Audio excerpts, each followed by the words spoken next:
श्री स्वामी समर्थ. ही कथा आहे गरीब शेतकऱ्याची. एका गावात एक साधा शेतकरी राहायचा.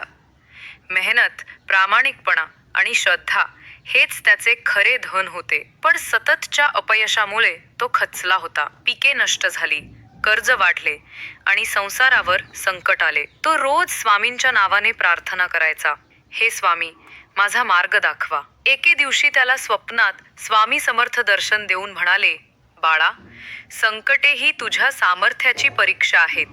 विश्वास ठेव आणि कष्ट सोडू नकोस. त्या शब्दांनी शेतकऱ्याच्या मनात नवा उत्साह जागा झाला. तो पुन्हा मेहनतीने शेतात उतरला, प्रामाणिकपणे काम करू लागला.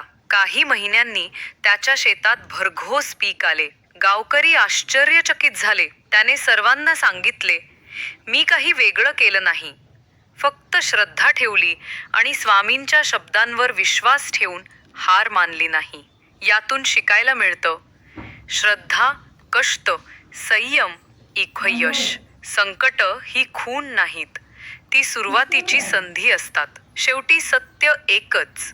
श्री स्वामी समर्थ. असेच व्हिडिओ पाहण्यासाठी लाईक करा, शेअर करा, सबस्क्राईब करा. श्री स्वामी समर्थ.